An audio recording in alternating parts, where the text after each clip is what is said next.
Olá! Hoje eu vou trazer algumas considerações a respeito da série Adolescência da Netflix.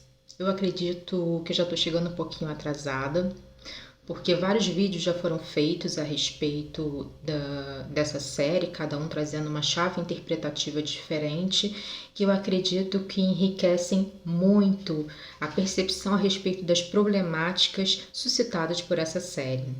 Antes de tudo, eu gostaria de me apresentar. Meu nome é Josiane, sou psicanalista e aqui nesse espaço da internet eu falo sobre famílias disfuncionais e relacionamentos abusivos. E também, eventualmente, eu trago as minhas análises a respeito de vídeos e séries. Se você se identifica com as temáticas desse canal, eu te peço desde já que deixe o seu like nesse vídeo, se inscreva no canal, ative o sininho das notificações e deixe um comentário porque isso ajuda no engajamento. Dito isso, vamos ao tema do vídeo. O meu objetivo aqui não é me ater muito ao enredo da série, mas é discorrer sobre as principais problemáticas suscitadas por essa produção. E já começando a dar um spoiler, a série vai falar sobre o Jamie, um adolescente de 13 anos, que mata sua colega de escola Kate sobre a alegação de que ela realizava bullying com ele. Eu só queria fazer um adendo que eu me incomodei um pouco com o nome da série ser Adolescência, porque o objetivo da série não é falar sobre a adolescência em si, a despeito do personagem principal, né, o Jamie, ele ter 13 anos e estar experienciando esse período da adolescência. A meu ver, o epicentro da série é a formação da subjetividade masculina, dentro de um mundo onde os papéis de gênero vêm sendo redesenhados, onde as mulheres conquistaram novos espaços, conquistaram maior autonomia, onde novas formas de amar e novas identidades de gênero estão sendo constituídas, e das dificuldades em se reformatar ao papel masculino perante esse novo mundo. Então, eu gostaria de falar sobre as principais problemáticas suscitadas por essa série, sob 4 pontos principais. O primeiro deles é o adolescente ou a criança como porta-voz de uma disfuncionalidade. O segundo é a constituição da masculinidade. O terceiro é o papel do pertencimento na adolescência. E o quarto é a misoginia e o feminicídio. Então vamos ao primeiro ponto, que é o adolescente ou a criança como porta-vozes, como mensageiros de uma disfuncionalidade. O que eu quero dizer com isso? Muitas vezes uma criança ou um adolescente considerado problemáticos, na verdade são arautos, são mensageiros de uma disfuncionalidade, de um problema existente naquela família, naquela sociedade, naquela geração ou em diversas gerações. Até porque a constituição egóica daquela criança ou daquele adolescente se formou através do encontro, através do contato com determinado ambiente e com determinados vínculos que se formaram junto daquele ambiente. Vou dar um exemplo. Pensa num fondue de chocolate.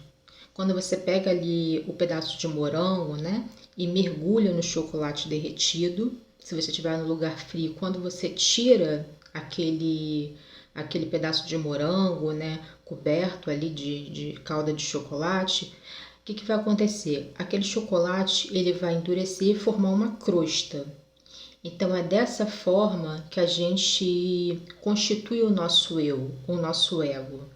É através do contato com o ambiente, com os valores suscitados, fomentados naquele ambiente e também com os vínculos ao nosso redor. No caso da série, o Jamie, ele é o mensageiro de um modelo transgeracional de masculinidade, onde ser homem é estar num papel de dominância. E isso fica muito visível no diálogo dele com a psicóloga forense, onde o Jamie apresenta com ela uma agressividade que aparece de maneira escancarada e horas de maneira passiva, num diálogo que é permeado por muita hostilidade, por deboches e ironias. Quando ele grita com essa psicóloga, quando ele manda ela calar a boca, quando ele diz que ela não manda nele, quando ele a compara com um outro psicólogo homem que teria atendido ele antes, considerando que esse psicólogo teria feito perguntas mais pertinentes, e também quando ele se levanta e intimida essa psicóloga, que fica visivelmente assustada com a conduta dele. É claro que aqui existem algumas questões de ordem intrapsíquica com relação ao Jamie, principalmente se a gente pensar no funcionamento perverso, no gozo, na satisfação da quebra de algumas regras, mas eu gostaria de salientar que o Jamie ele é o porta-voz de não só de problemáticas existentes naquela família, naquela sociedade, mas também de diversas gerações, no tocante ao papel atribuído ao masculino. E aqui vem uma questão. Em que pressupostos se pauta a formação da subjetividade masculina? E aí a gente vai para o segundo ponto, para o segundo tópico desse vídeo, que é a constituição da masculinidade. Jamie é um menino de 13 anos, ele está na adolescência. Segundo a teoria do desenvolvimento psicossexual elaborada por Sigmund Freud, a adolescência se enquadra na fase genital, que é a última fase do desenvolvimento psicossexual humano. Aqui, a satisfação ela se endereça para a zona genital e os objetos que vão permitir a descarga da libido se encontram fora do âmbito familiar. Objetos esses que futuramente poderão possibilitar a constituição de vínculos amorosos. Trocando em miúdos, é a fase das paqueras, dos contatinhos, dos namoradinhos, dos ficantes ou dos amores platônicos. Ou seja, é uma fase que nos convida a nos havermos com o nosso desejo sexual, com a nossa identidade sexual e com os papéis de gênero ligados a essa identidade. A lógica que permeou a cultura humana durante vários séculos e ainda se presentifica em nossa sociedade é a lógica falocêntrica. Ou seja, quem detém o órgão sexual masculino detém o poder, detém a potência. E qualquer semelhança com a imagem que está aparecendo no vídeo agora não é mera coincidência. E só fazendo um adendo, aqui você pode entender um pouco a dinâmica que ordena a relação entre diversos países. Ou seja, quem tem o falo maior tem mais poder, tem mais potência. Os dois pressupostos que sempre estiveram na base da constituição da masculinidade, histórica e culturalmente, são a posição de dominância e o esvaziamento afetivo. E sobre o esvaziamento afetivo, como já diria uma música que fez sucesso há anos atrás, homem não chora. E posição de dominância sobre quem? Sobre aqueles que eu considero estarem numa posição de inferioridade, numa posição passiva, que é a mulher, o funcionário, o subalterno, o coleguinha da escola, que parece ser mais frágil, a menina que disse não, a mulher que pediu o divórcio, que iniciou um novo relacionamento, ou a gente até pode ir um pouquinho mais atrás e pensar nos escravos na época do Brasil colonial.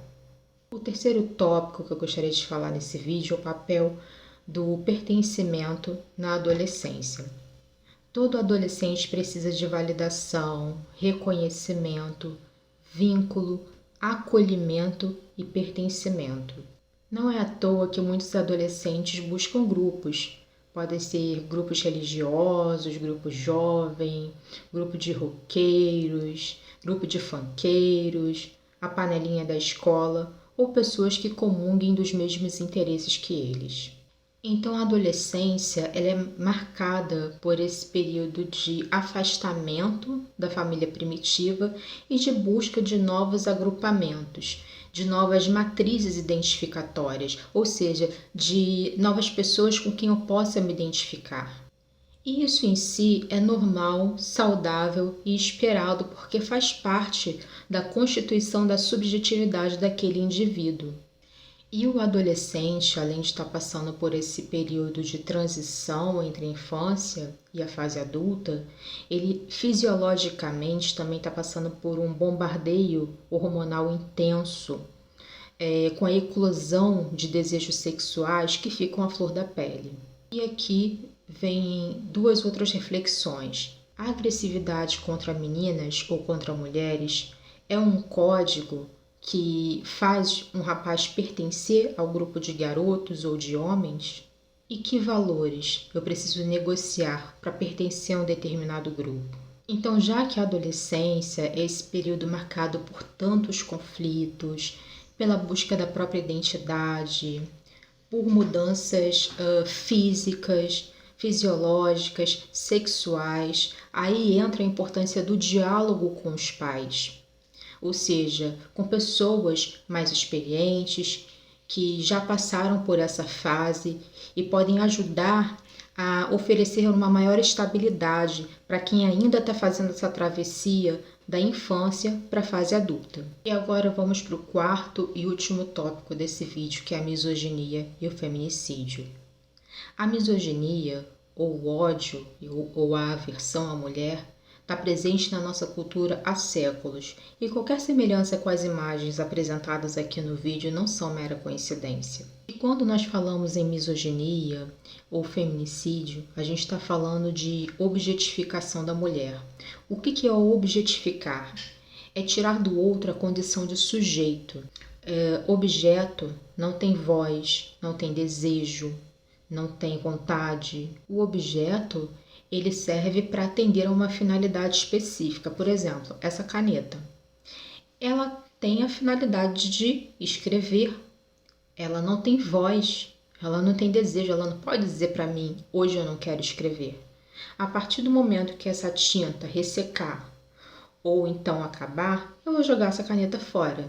Por isso, muitas vezes a raiva gerada pelo não, pela rejeição, pelo pedido de divórcio, conduzem ao ataque à mulher e ao feminicídio, ou seja, a destruição de um objeto que não tem mais finalidade. E sabe o que mais que eu preciso destruir? Aquilo que eu temo. Por exemplo, imagina um leão ou um tigre, um urso, um animal selvagem, um predador.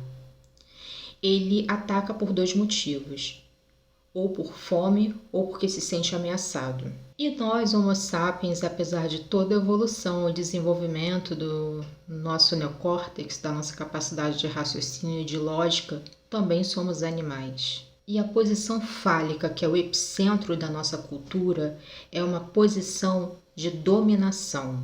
E o que mais causa medo em quem ocupa essa posição de dominação? É a posição de submissão, de inferioridade, ou, para muitos, a posição atribuída ao feminino. Por isso, um homem que está nessa posição dominadora, quando ele ataca uma mulher, quando ele agride uma mulher, quando ele mata uma mulher, ele está destruindo nela aquela posição que ele teme ocupar, que é a posição de passividade. Bom, como eu disse no início, a gente está passando por um momento histórico em que o masculino precisa ser repensado, sobretudo numa época em que os papéis de gênero eles estão sendo reconfigurados, as mulheres já adquiriram novos espaços na sociedade, adquiriram mais autonomia, novas identidades de gênero estão surgindo, ou seja, para ser homem é necessário submeter, intimidar, agredir, violentar, destruir. Enfim, eu deixo com vocês essa reflexão. Então essas foram as minhas considerações sobre a série Adolescente. Espero que vocês tenham gostado. Como eu disse no início, meu nome é Josiane, sou psicanalista. Quem desejar fazer um acompanhamento terapêutico comigo, eu vou estar deixando aqui na descrição os meus contatos. Até o próximo vídeo.